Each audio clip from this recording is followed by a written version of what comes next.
नमस्कार दोस्तों। जब बैंकिंग का जन्म हुआ तो लोगों ने सोचा अब दुनिया बदल जाएगी। लेकिन असली परीक्षा तब शुरू हुई जब भरोसा डगमगाने लगा। यानी सवाल, अगर सारे लोग एक साथ बैंक से पैसा मांग लें तो क्या होगा। यही है बैंक रन, दिवालियापन और गोल्ड स्टैंडर्ड की रोमांचक कहानी। Fractional reserve banking. बैंकिंग का जादू यहीं से शुरू हुआ। अगर 100 रुपये जमा हुए तो बैंक पूरा 100 तिजोरी में नहीं रखते, बल्कि उसमें से 10-20 रुपये रिजर्व रखते हैं, बाकी कर्ज दे देते हैं। इससे 100 रुपये से 500 रुपये तक पैसा बन जाता है।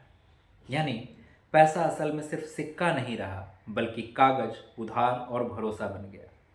लेकिन यही जादू कभी कभी मुसीबत भी बन जाता है। अमेरिका के टेनेसी जैसे शहर में लोग एक साथ बैंक पहुंच गए।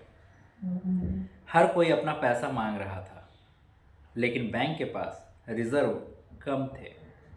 नतीजन बैंक डूब गए और लोग कंगाल हो गए। यानी बैंकिंग सिस्टम की सबसे बड़ी कमजोरी सामने आई। भरोसा टूटे तो तिजोरी खाली हो जाती है। यही था बैंक रन। और इसके बाद ही शुरू हुआ गोल्ड स्टैंडर्ड का जादू। सोने पर आधारित गोल्ड स्टैंडर्ड को सबसे मजबूत व्यवस्था माना गया। मतलब जितना सोना है उतने ही नोट छपेंगे। लेकिन हकीकत में व्यापार इतना तेजी से बढ़ा कि सोना पीछे रह गया।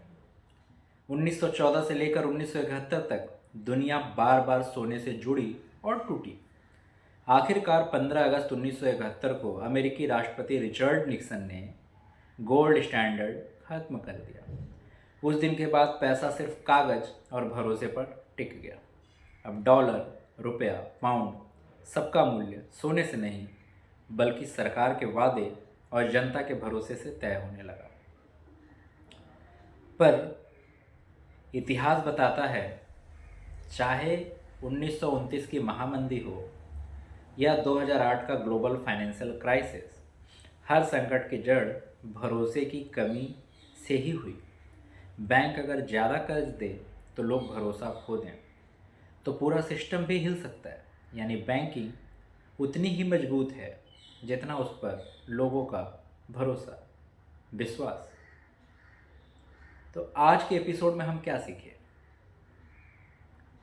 फ्रैक्शनल रिजर्व बैंकिंग से लेकर गोल्ड स्टैंडर्ड के पतन और दिवालियापन तक की कहानी यही कहती है, पैसा सिर्फ धातु का टुकड़ा या कागज़ का नोट नहीं है। यह एक विश्वास का करार, यानी एक सोशल कॉन्ट्रैक्ट है। जहाँ भरोसा बना वहाँ प्रगति हुई, जहाँ भरोसा टूटा वहाँ तबाही हुई। यानी पैसों का असली इतिहास हमारी सोच और हमारे भरोसे का इतिहास है। Thank you.